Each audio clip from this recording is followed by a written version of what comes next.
नमस्कार दोस्तों, मेरा नाम है भालचंद्र। ब्रह्मांड सिद्धि आश्रम में आप सभी का स्वागत है। आज के इस वीडियो में हम चर्चा करेंगे सन 2021 के लिए सिंह राशि का संपूर्ण राशिफल। कैसे होंगे ग्रह योग, कैसे होंगे ग्रहों के राशांतर और वो आपके राशि पर किस प्रकार से परिणाम करने वाले हैं। आपका स्वास्थ्य किस प्रकार का होगा, आर्थिक स्तर किस प्रकार का होगा, आपके जो घर के लोग हैं या फिर आपके जो फैमिली मेंबर्स हैं उनके साथ आपका मेलजोल किस प्रकार का होगा, संतान सुख के बारे में या फिर जो भी लोग शिक्षा ले रहे हैं, जो स्टूडेंट्स हैं उनके बारे में ये जो संपूर्ण साल है वो किस प्रकार का होगा। अगर आप किसी के प्रेम में हैं तो आपकी जो लव लाइफ है वह किस प्रकार की होगी। उसी प्रकार अगर आपका विवाह हुआ है तो जो आपके वैवाहिक जोड़ीदार हैं उनके साथ आपके रिलेशनशिप किस प्रकार के होंगे। उसी प्रकार सबसे महत्वपूर्ण बात, आपका जो करियर होगा वो किस प्रकार का होगा। उस सभी के बारे में चर्चा इस वीडियो में हम करने वाले हैं। अपना जो चैनल है ब्रह्मांड सिद्धि एस्ट्रो, इस चैनल पर मेष राशि से लेकर मीन राशि तक की जो सभी 12 राशियां हैं उन सभी 12 राशियों का सन 2021 का राशिफल के संदर्भ में वीडियो अपलोड हो रहे हैं, आप उसका आनंद जरूर लीजिए। तो आज के इस वीडियो में हम चर्चा करेंगे सिंह राशि का संपूर्ण राशिफल। तो यहाँ पर आप देख रहे हैं कि सिंह राशि की जो कुंडली है वो हमने यहाँ पर ड्रॉ की है। सबसे पहले हम जो स्लो मूविंग प्लैनेट है या फिर जो बड़े प्लैनेट्स है उसके बारे में चर्चा करेंगे, जैसे कि शनि, गुरु, राहु या फिर राहु केतु या फिर मंगल के बारे में। सबसे पहले हम शनि के बारे में चर्चा करेंगे। शनि जो ग्रह है वह स्वयं के राशि में है, आपके षष्ठ भाव में भ्रमण कर रहा है। तो उसके परिणाम आपके लिए कैसे हो सकते हैं। पहली सबसे महत्वपूर्ण बात आपको जाननी ये ज़्यादा जरूरी है कि जो शनि ग्रह है, यह शनि ग्रह आपके राशि का शत्रु ग्रह है। वैसे देखा जाए तो आपके राशि का स्वामी जो रवि है वह और शनि परस्पर शत्रु ग्रह है और वह अशुभ फलदायी भी होता है। और वह यहाँ पर षष्ठ स्थान पर मतलब अशुभ स्थान में है, अशुभ ग्रह अशुभ स्थान पर है, लेकिन वह स्वयं के राशि में है। तो इसके जो अशुभत्व के जो परिणाम आपको मिलेंगे वो काफ़ी मायनों में कम होते नजर आएंगे। वो अशुभ परिणाम भी देगा। तो चर्चा करेंगे। सबसे पहले वो षष्ठ भाव में भ्रमण कर रहा है। तो पहली सबसे महत्वपूर्ण बात, जहाँ पर आप काम करते हो, नौकरी करते हो या फिर व्यवसाय करते हो, वहाँ पर के जो लोग होंगे वो आपके लिए काफ़ी ज़्यादा सहयोगी साबित होंगे। मतलब उनसे आपको काफ़ी अच्छी मदद मिलेगी, कॉपरेशन आपको काफ़ी अच्छा मिलेगा। उसी प्रकार आपकी उम्र से जो बड़े हैं उनसे आपको काफ़ी अच्छी मदद मिल सकती है। अब दूसरी ज़्यादा महत्वपूर्ण बात, अगर आप किसी व्याधि से पीड़ित हो, दीर्घकालीन किसी व्याधि से अगर आप त्रस्त हो, पीड़ित हो, तो उसके संदर्भ में कुछ लक्षण आपको दिखाई दे सकते हैं। तो वहाँ पर थोड़ा सा ध्यान देना काफ़ी ज़्यादा आवश्यक होगा। उसी प्रकार ये जो शनि है, यह शनि तृतीय दृष्टि से आपके अष्टम भाव को देख रहा है। देखिए यहाँ पर जैसे मैंने पहले कहा कि सेहत के बारे में ये जो संपूर्ण साल है आपके लिए ऊपर नीचे हो सकता है। तो अगर आप किसी व्याधि से त्रस्त हो तो ये जो शनि है आपके लिए प्रॉब्लम लेके आ सकता है। उसी प्रकार अगर आपका विवाह हुआ है तो आपके जो इन लॉज होंगे, आपके जो ससुराल के लोग होंगे, उनके साथ भी छोटी मोटी बातों को लेकर तकरार हो सकती है। तो ध्यान रखना ज़्यादा आवश्यक होगा। उसी प्रकार ये जो शनि है, यह शनि सप्तम दृष्टि से आपके व्यय भाव को भी देख रहा है और वहीं से मंगल का भी भ्रमण होगा। मंगल का भ्रमण उस वक्त मतलब करीबन 14 अप्रैल से लेकर करीबन 2 जून तक का जो समय है वहीं पर मंगल भी रहेगा। लेकिन शनि के बारे में अगर देखा जाए तो यह जो शनि है सप्तम दृष्टि से आपके व्यय भाव को देख रहा है। तो जो भी सिंह राशि के व्यक्ति हैं उनसे मैं यही कहना चाहूँगा कि इस संपूर्ण साल में किसी भी प्रकार के बड़े लोन नहीं लेना। अगर लेते हो, देखिए आपकी जो राशि है वो हमेशा बड़ा सोचती है, रिस्क जल्दी ले लेती है। लेकिन बड़ा सोचने के बावजूद अगर वो जो पैसे आप लोगे उधार या फिर कर्ज से आप लोगे तो वो किस प्रकार से आप चुका सकते हो, उसके संदर्भ में आपके पास टाइम टेबल होना बहुत ज़रूरी है। अगर वो नहीं होता तो वो कर्जा आपके ऊपर हो सकता है, आप डिफ़ॉल्ट में जा सकते हैं और उसका जो खामियाजा है वो आपको कई सालों तक भुगतना पड़ सकता है। तो ध्यान रखना, कमिटमेंट नहीं देना, प्रॉमिसेस नहीं करना, लोन नहीं लेना, क्योंकि जो शनि है आपके लिए प्रॉब्लम्स क्रिएट कर सकता है। इसके बाद यह जो शनि है, शनि दशम दृष्टि से आपके तृतीय भाव को भी देख रहा है। तो यहाँ पर अगर देखा जाए तो कई जो आपका पेंडिंग काम है वो आपको पूरे कर लेने चाहिए, क्योंकि अगर वो आप पूरे नहीं कर दे तो इस संपूर्ण साल में यह जो शनि है आपके लिए थोड़ा बहुत प्रॉब्लम क्रिएट कर सकता है। मतलब जो काम है आपके पूरे नहीं हो पाएंगे, उसके ऊपर थोड़ा सा ध्यान रखना ज़्यादा आवश्यक होगा। उसी प्रकार अब हम चर्चा करेंगे गुरु ग्रह के बारे में। गुरु ग्रह के बारे में अगर देखा जाए तो ये जो गुरु ग्रह है आपके षष्ठ भाव में भ्रमण कर रहा है, नीच राशि में भ्रमण कर रहा है, मतलब मकर राशि में भ्रमण कर रहा है। लेकिन इसके बावजूद ये जो गुरु ग्रह है आपके राशि के लिए शुभ फलदायी है और नीच राशि में, नीच भाव में या फिर अशुभ भाव में भ्रमण करते हुए भी ये जो गुरु ग्रह आपके लिए कई जो बातें हैं वो शुभ फलदायी हो सकता है। क्योंकि जिस राशि में, मतलब ये मकर राशि में भ्रमण कर रहा है और मकर राशि का स्वामी भी मकर राशि में है, इस वजह से यह जो गुरु है वह गुरु ग्रह आपके लिए शुभ फलदायी हो सकता है। तो सबसे पहले महत्वपूर्ण बात, जैसे कि हमने शनि ग्रह के बारे में भी कहा था कि जहाँ पर आप काम करते हो, नौकरी करते हो या फिर व्यवसाय करते हो, वहाँ पर के जो लोग होंगे वो आपके लिए काफ़ी ज़्यादा मददगार साबित होंगे। और जो लोग जॉबलेस है, मतलब जिनको जॉब नहीं मिल रही या फिर जो करंट जॉब में जो सेटिस्फाई नहीं है, उनके लिए नए नए जॉब अपॉर्चुनिटी वगैरह आ सकते हैं, जो कि आपके लिए काफ़ी महत्वपूर्ण बात होगी। उसी प्रकार ये जो गुरु ग्रह है पंचम दृष्टि से आपके दशम भाव को भी देख रहा है, तो यह भी बात आपके लिए काफ़ी ज़्यादा महत्वपूर्ण होगी।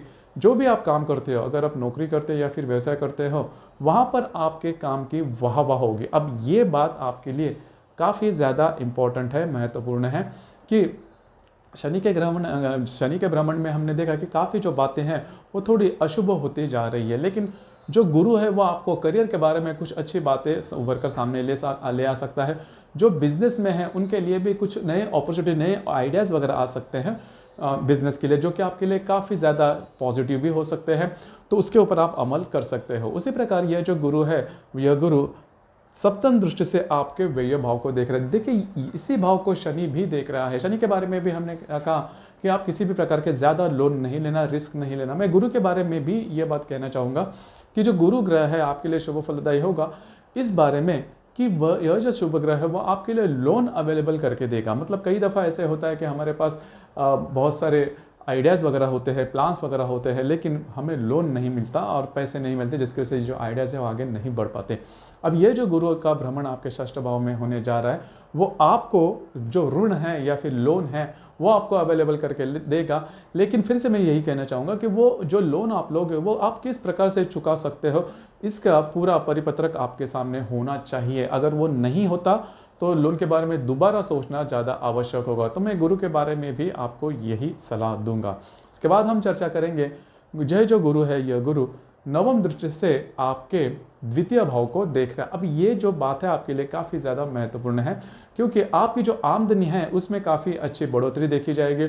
और सबसे महत्वपूर्ण बात, आपकी जो राशि है वह इनकम तो काफ़ी अच्छा कर लेती है, लेकिन आपके जो स्पेंडिंग्स होते हैं, आपके जो खर्चे होते हैं वो भी ज़्यादा होते हैं। तो उस स्पेंडिंग पर, उस खर्चे पर थोड़ा सा चेक रखना, नज़र रखना, कंट्रोल करना, नियंत्रण रखना ज़्यादा आवश्यक होगा।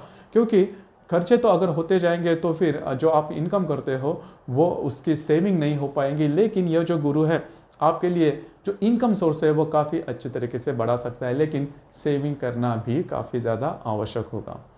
इसके बाद हम चर्चा करेंगे राहु केतु के बारे में। राहु जो है वो आपके दशम भाव में भ्रमण कर रहा है, जो केतु है वह आपके चतुर्थ भाव में भ्रमण कर रहा है। तो दो तीन बातें हैं, उसके ऊपर थोड़ा सा ध्यान रखना ज़्यादा आवश्यक है। कई बार आपके मन में इस दौरान विचार आ सकता है कि जो भी आपका करंट, जो भी आपका बिजनेस है उसे छोड़ के किसी और बिजनेस आइडियाज़ आप लगा सकते हो।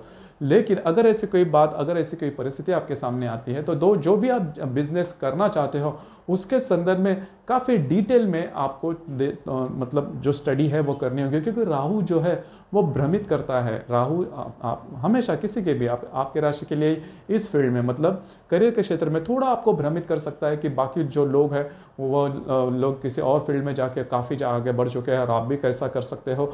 लेकिन अगर ऐसे कोई विचार आ जाए तो उसके संदर्भ में ज़्यादा डिटेल में जाना, और उसके बाद क्योंकि बाकी लोगों के लिए कोई फील्ड अगर सक्सेसफुल हो जाती है, ज़रूरी नहीं आपके लिए भी उसी प्रकार का वो सक्सेस लेके आएगी। क्योंकि जो राहु जो है वो भ्रमित करता है। यद्यपि ये जो गुरु है, गुरु की दृष्टि आपके दशम भाव में है, तो भी थोड़ा सा इसके बारे में डिटेल में जाना ज़्यादा आवश्यक होगा।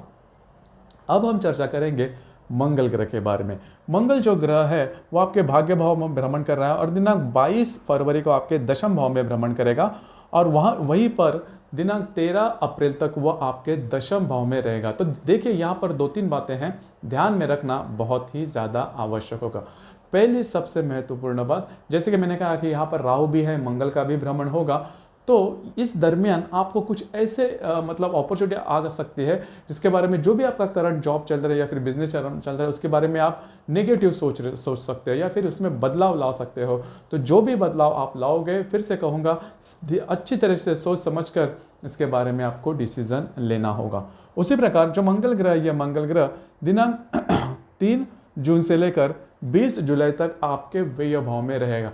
अब ये जो कालावधि है काफ़ी ज़्यादा महत्वपूर्ण है। जो भी मैंने शनि और गुरु के बारे में, आपके ऋण के बारे में या फिर लोन के बारे में कहा था, तो इसका जो सबसे महत्वपूर्ण जो बात रहेगी या फिर कालावधि होगा, वो मंगल का जो भ्रमण है आपके व्यय भाव में उसमें होगा। जैसे कि मैंने कालावधि कहा कि 3 जून से लेकर करीबन 21 जुलाई तक का जो कालावधि है, उसमें आप ज़रा भी मतलब ऋण के बारे में बिल्कुल भी नहीं सोचना। अगर या किसी भी प्रकार के आपके सामने अपॉर्चुनिटी वगैरह आते हैं तो ऋण नहीं लेना, क्योंकि ये जो मंगल है आपकी जो बुद्धि है वो थोड़ी सी हिला सकता है, और जो भी आप ऋण इनका कालावधि में लोगे उसके आपको प्रॉब्लम हो सकती है। तो ध्यान में रखना, क्योंकि आपकी जो राशि है कभी कभी थिंक बिग, मतलब बहुत बड़ा सोचती है, और बड़ा सोचने के पीछे आप बहुत ज़्यादा कुछ गंवा भी देते हो। तो ये कालावधि आपके लिए थोड़ा सा डेंजरस साबित हो सकता है। तो ध्यान रखिए, ये बात बहुत ज़्यादा महत्वपूर्ण है।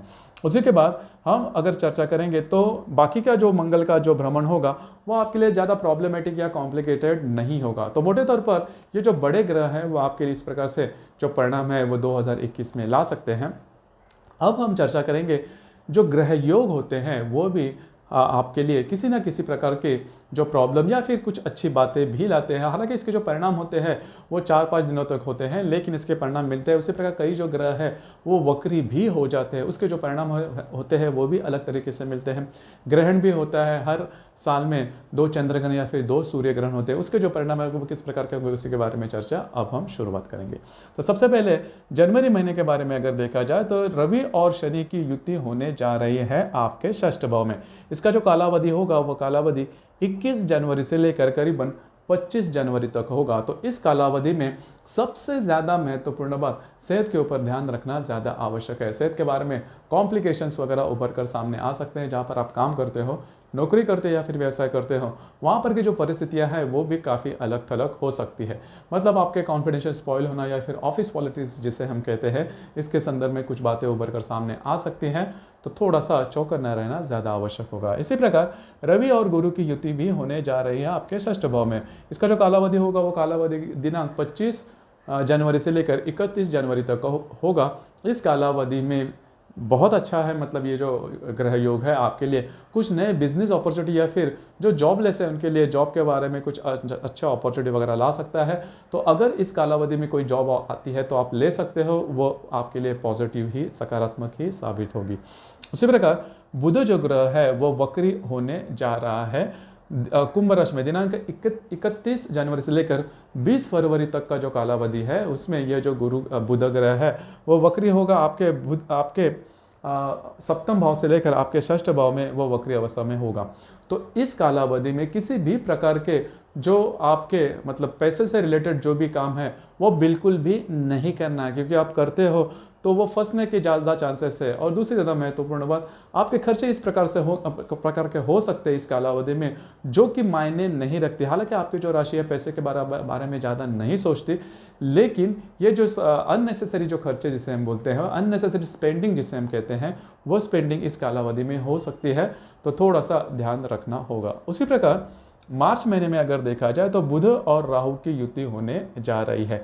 बुध और राहु की युति आपके दशम भाव में हो गई। इसका जो कालावधि होगा वो दिनांक 26 मार्च से लेकर करीबन 31 मार्च तक का जो कालावधि है उसमें मंगल और राहु की युति होने जा रही है। अब यह जो कालावधि है करियर के बारे में आपका थोड़ा सा टर्निंग पॉइंट हो सकता है। इस कालावधि में मंगल राहु की युति होने के कारण जहाँ पर आप काम करते हो, नौकरी करते हो या फिर व्यवसाय करते हो, वहाँ पर की परिस्थितियाँ काफ़ी अलग थलग हो सकती है। आपको बहुत ज़्यादा प्रेशर आ सकता है, और आपकी जो राशि है वो ज़्यादा अगर प्रेशर आता है या फिर आपके ऊपर ज़्यादा रिस्पॉन्सिबिलिटी दी जाती है, कोई अन्याय जैसे हम कहते हैं ऐसा आपको लगता है, आप सीधे सीधे सामने खड़े होते हैं। लेकिन यह जो कालावधि इसमें थोड़ा सा आप भ्रमित हो सकते हो, तो इस या फिर आपको मिसअंडरस्टैंडिंग हो सकती है। जो भी आप मतलब ये लगाओगे अपने बारे में तो वो गलत साबित हो सकते हैं, जो भी निर्णय लोगे वो गलत साबित हो सकते हैं। तो इस कालावधि में किसी भी प्रकार के बड़े निर्णय नहीं लेना, चूकने की संभावना काफ़ी ज़्यादा बनती है। उसी प्रकार मई महीने में अगर देखा जाए तो बुध और राहु की युति भी होने जा रहे हैं आपके दशम भाव में। तो ये जो कालावधि होगा वो करीबन 9 मई से लेकर 12 मई तक का होगा। तो इस कालावधि में अगर कोई नई इन्वेस्टमेंट करनी है आपके करियर के संदर्भ में, अगर आपका कोई बिजनेस है तो बिल्कुल नहीं करना। अगर इन्वेस्टमेंट करनी बहुत ज़्यादा ज़रूरी है तो ये जो कालावधि है वो कालावधि खत्म होने के बाद आप उसके संदर्भ में कुछ नए निर्णय ले सकते हो। जैसे शुरुआत में मैंने कहा कि कभी कभी हम भावनाओं के पीछे जाते हैं, या फिर कभी कभी हम बाकी के लोगों की जो सफलता है वो देखकर हम बड़ी रिस्क ले लेते हैं, लेकिन अपने बारे में ये जो बातें हैं वो सफल नहीं होती। तो इसी वजह से ये जो मैं कालावधि बताऊँ उसके ऊपर थोड़ा सा अमल रखिए। उसी प्रकार शुक्र और राहु की युति भी होने जा रही है। अब देखिए ये भी कालावधि काफ़ी ज़्यादा इंपॉर्टेंट है। आपको फंसने के चांसेस काफ़ी ज़्यादा बनते हैं, या फिर फंसाने के चांसेस काफ़ी ज़्यादा बनते हैं इस कालावधि में। यह जो कालावधि होगा वो करीबन 15 मई से लेकर 20 मई तक का होगा। तो इस कालावधि में भी बड़े निर्णय करियर से रिलेटेड जो होंगे वो बिल्कुल भी नहीं लेना। उसी प्रकार शनि वक्री होने जा रहा है 23 तारीख को आपके षष्ठ भाव में। अब देखिए ये जो वक्री होगा शनि आपके लिए बहुत ज़्यादा मायने रखता है। तो पहले जो भी शनि के बारे में मैंने नेगेटिव बातें कही, पॉजिटिव बातें कही, पॉजिटिव बातें के बारे में जो भी सकारात्मक परिणाम होंगे वो थोड़े काफ़ी मायने में कम होते नजर आएंगे, और जो वो नेगेटिव मायने में बातें की उसमें ज़्यादा बढ़ोतरी हो सकती है। जैसे कि आपके सेहत के बारे में, ऑफिस पॉलिटिक्स से रिलेटेड, आप अगर लोन लेते हो उसके संदर्भ में, जो सभी बातें हैं उसके बारे में थोड़े से नेगेटिव परिणाम आपको ज़्यादा आ सकते हैं। तो ये जो कालावधि है, जैसे कि शनि वक्री होगा दिनांक 23 मई से लेकर करीबन 9 अक्टूबर तक का जो कालावधि है इसमें शनि वक्री रहेगा आपके षष्ठ भाव में। तो ये जो सभी मैंने बातें कही उसके ऊपर थोड़ा सा ध्यान रखें। उसी प्रकार चंद्र ग्रहण होने जा रहा है 26 मई को। अब ये जो चंद्र ग्रहण होगा वो करीबन आपके दशम भाव में होगा। तो फिर से मैं यही करना चाहूँगा कि करियर के बारे में कुछ अलग थलग निर्णय नहीं लेना, बड़ी इन्वेस्टमेंट नहीं करना। और ये जो ग्रहण है इसका जो प्रभाव होगा वो 26 मई मतलब करीबन 25 मई से लेकर करीबन 27-28 मई तक का जो समय है इसमें ये जो ग्रहण का कालावधि का जो प्रभाव है देखा जाएगा। तो इस कालावधि में भी लोन्स या फिर किसी की प्रकार के कमिटमेंट, प्रॉमिसेस किसी को भी नहीं करना, वो चूकने की संभावना ज़्यादा बनती है। उसी प्रकार करीबन फिर से बुध वक्री होगा 30 मई से लेकर 23 जून तक का जो कालावधि है इसमें यह जो बुध है वक्री होगा वो आपके लाभ भाव से लेकर आपके जो दशम भाव में है, दशम जो भाव है वहाँ पर ये जो बुध है वो वक्री अवस्था में रहेगा। तो वहीं पर फिर से मैं ये कहना चाहूँगा कि जो भी आपको जैसे कि प्रत्यक्ष लाभ जैसे हम बोलते हैं वो उसमें छोटी मोटी बातों को लेकर प्रॉब्लम आ सकती है, मतलब जिससे आप समाधानी नहीं होगा। आपकी जो राशि है, मैंने जैसे पहले भी कहा कि अगर आपको लगता है कि आप जैसा आपने काम किया उस प्रकार से आपको परिणाम नहीं मिल रहे या फिर लाभ नहीं मिल रहे तो आप डटकर मतलब इसका विरोध करते हैं। तो विरोध करना अच्छा भी है अगर आपके ऊपर अन्याय होता है, लेकिन आपको लिमिट तय करनी होगी कि कहाँ तक जो भी बातें हैं वो आपको मतलब पूरी तरह से ये करनी है। तो ये जो बात है इसके ऊपर थोड़ा सा ध्यान रखिए। और प्रत्यक्ष लाभ के बारे में छोटी मोटी प्रॉब्लम आ सकती है। आपके जो मित्र परिवार होंगे उसमें आपसे जो उम्र में थोड़े छोटे हैं उनसे छोटी मोटी बातों को लेकर तकरार वगैरह हो सकती है, तो ध्यान में रखना ज़्यादा आवश्यक होगा। उसी प्रकार जून महीने के बारे में अगर देखा जाए तो जून महीने में जो सूर्य ग्रहण है वो होने जा रहा है 10 जून को। अब ये जो सूर्य ग्रहण है वो भी आपके दशम भाव में होने वाला है। अब ये देखिए सूर्य जो है वो आपके राशि का स्वामी भी है और उसको ग्रहण होगा आपके दशम भाव में। तो इस कालावधि में जहाँ पर आप काम करते हो, नौकरी करते हो, जो भी आपका करियर है, वहाँ पर आपके बारे में ऐसी कोई बातें हो सकती है जिसकी वजह से आपकी जो इमेज है उसको धक्का लग सकता है, या फिर आपके बारे में ऑफिस पॉलिटिक्स वगैरह बोलते हैं वो भी हो सकता है। तो ध्यान रखना दिनांक 9 जून से लेकर करीबन 11-12 तारीख तक का जो समय है थोड़ा सा चौकन्ना रहना होगा। उसी प्रकार गुरु वक्री होने जा रहे हैं 21 जून को, जिसके हमने शुरुआत में पहले देखा कि जो शनि है वो वक्री होने जा रहा है 23 मई को। उस प्रकार गुरु भी वक्री होने जा रहा है 21 जून को। तो गुरु के जो मैंने शुभ परिणाम बताए उसमें भी काफ़ी तौर पर कटौती आ सकती है। तो इस कालावधि में किसी भी प्रकार के, कोई शनि भी वक्री हो चुका है और गुरु भी वक्री होने जा रहा है आपके षष्ठ भाव में, तो करियर के बारे में बड़े निर्णय बिल्कुल नहीं लेना। उसी प्रकार सेहत के बारे में भी आपको ध्यान रखना होगा। अब आगे देखा जाए तो जुलाई महीने में मंगल और शनि का प्रतियोग होने जा रहा है। शनि जो कि आपके व्यय भाव में है, उसके साथ मंगल का जो भ्रमण होगा आपके व्यय भाव में, तो षष्ठ और व्यय भाव में जो मंगल शनि है उसका प्रतियोग होने जा रहा है। इसका जो कालावधि होगा वो दिनांक 1 तारीख से लेकर करीबन 6-7 तारीख तक का होगा। अब ये कालावधि थोड़ा बड़ा है, जो दोनों ग्रह है अशुभ स्थान में प्रतियोग करने जा रहा है, उसमें जो शनि है वह वक्री होने जा रहा है। तो स्ट्रेस लेवल काफ़ी ज़्यादा बढ़ेगा, बहुत ज़्यादा आपको इस कालावधि में स्ट्रेस लेवल बढ़ सकता है। कुछ अलग तरीके से परिणाम मिल सकते हैं, आपके करियर से रिलेटेड करने वाले हो सकते हैं, या फिर पैसों के मामले में हो सकते हैं, या फिर आपके सेहत के मामले में हो सकते हैं। तो जो भी बातें हैं, जिस भी आप हालात से गुजर रहे हो उस कालावधि में, तो चौकन्ना रहना ज़्यादा आवश्यक है। एक्सट्रीम डिसीजन बिल्कुल नहीं लेना, अपने खुद पर कंट्रोल रखना ज़्यादा आवश्यक होगा। उसी प्रकार सितंबर महीने में देखा जाए तो बुध वक्री होने जा रहा है तुला राशि में। अब तुला राशि जो है आपके तृतीय भाव में है, बुध वक्री होगा करीबन 27 सितंबर से लेकर आपके द्वितीय भाव में, फिर से यह 18 जो अक्टूबर का जो समय है उसमें वो वक्री हो जाएगा। अब इस कालावधि में इन्वेस्टमेंट के ऊपर थोड़ा सा ध्यान रखना ज़्यादा आवश्यक है। आप किस प्रकार से इन्वेस्टमेंट करते हो, किस प्रकार से बचत करते हो, उसके ऊपर थोड़ा सा ध्यान देना होगा। अगर आपका विवाह हुआ है तो आपके जो वैवाहिक जोड़ीदार होंगे उनके सेहत के बारे में भी छोटी मोटी प्रॉब्लम आ सकते हैं, तो थोड़ा सा उसके ऊपर भी ध्यान रखना ज़्यादा आवश्यक होगा। अक्टूबर महीने में देखा जाए तो रवि और मंगल की युति होने जा रही है कन्या राशि में। तो जो कन्या राशि आपके द्वितीय भाव में रवि और मंगल की युति होने जा रही है, इसका जो कालावधि होगा वो 5 तारीख से लेकर करीबन 9 अक्टूबर का होगा। तो इस कालावधि में ये जो पर्टिकुलर जो एस्पेक्ट है, योग है, आपके लिए बहुत ज़्यादा शुभ फलदायी होगा, क्योंकि जो मंगल ग्रह है वो आपके राशि के लिए राजयोग कारक है, और जो रवि ग्रह है वो आप ही के राशि का स्वामी है, और इसका जो युति योग है आपके द्वितीय भाव में होगा। तो जो स्थान अगर देखा जाए तो भी शुभ फलदायी है, जो ग्रह योग होंगे वो भी शुभ फलदायी होगा। तो इस कालावधि में कुछ अच्छे लाभ आपको मिल सकते हैं, जिसके बारे में आप बहुत ज़्यादा महत्व आपके लिए रखता है। तो पैसे के बारे में जो भी आपने काम किया है वो आपको मिल सकते हैं। कुछ नए अगर आप काम करना चाहते हैं वो भी, इन्वेस्टमेंट के बारे में कोई नई अपॉर्चुनिटी वगैरह आ सकती है। तो कई मामले में अगर देखा जाए जो कि आर्थिक स्तर से रिलेट करने वाले होंगे, आपके लिए शुभ फलदायी होंगे। उसी प्रकार इसके बाद आगे अगर देखा जाए तो शुक्र और केतु की युति होने जा रही है। केतु जो कि आपके चतुर्थ भाव में है, उसके साथ शुक्र जो है उसकी युति होने जा रही है। तो आपके जो घर के लोग होंगे, महिला जो वर्ग होंगे, उनके सेहत के बारे में थोड़ा सा इस कालावधि में ध्यान रखना आवश्यक है। इसका जो कालावधि होगा वो 9 तारीख से लेकर करीबन 13 अक्टूबर का होगा। उसी प्रकार शनि मार्गस्थ होना जा रहा है, गुरु भी मार्गस्थ होने जा रहा है। जैसे कि हमने देखा कि शनि जो ग्रह है वो मई में वक्री हुआ था, या फिर गुरु जो ग्रह है वो जून में वक्री हुआ था। ये जो दोनों ग्रह है वो अक्टूबर के 9 तारीख को और 17 तारीख को मार्गस्थ हो जाएंगे, जो कि फिर से आपके लिए थोड़ा बहुत मतलब शुभ फलदायी होंगे। मतलब अशुभ कालावधि में या फिर वक्री कालावधि में उन्होंने जो भी आपके लिए मतलब थोड़े से अशुभ परिणाम लाए थे, वो कई महीने में धीरे धीरे नॉर्मल होते हुए नजर आएंगे अक्टूबर के महीने में।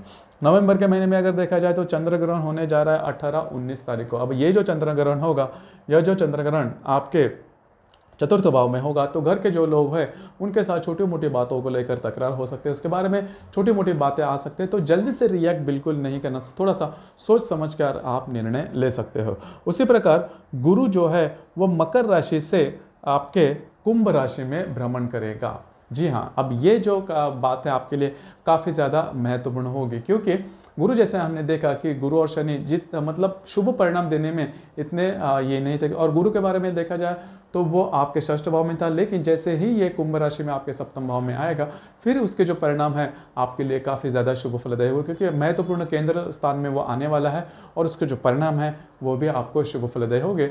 तो नवंबर के 21 तारीख को नवंबर 21, 2021 को ये जो गुरु है वो आपके सप्तम भाव में भ्रमण करेगा। उसी प्रकार दिसंबर में सूर्य ग्रहण होने जा रहा है। तो 4 दिसंबर को सूर्य ग्रहण होने जा रहा है। अब ये जो सूर्य ग्रहण आपके चतुर्थ भाव में, तो घर के जो लोग होंगे उनके साथ छोटी मोटी बातों को लेकर तकरार हो सकती है। अब ये बात जैसे मैंने चंद्र ग्रहण के बारे में भी कहा, तो ये जब बातें हैं बहुत ज़्यादा महत्वपूर्ण रखती है, और इस कालावधि में खुद के ऊपर नियंत्रण रखना ज़्यादा आवश्यक है। अब ये जो सूर्य ग्रहण होगा 4 तारीख को होगा, इसका जो प्रभाव रहेगा वो करीबन 2-3 तारीख से लेकर 5-6 तारीख तक देखा जाएगा।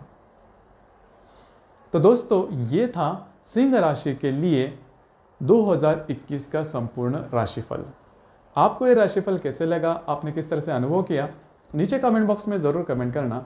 और अपना जो चैनल है ब्रह्मांड सिद्धि एस्ट्रो, इसे भी लाइक, शेयर और सब्सक्राइब ज़रूर करना। धन्यवाद।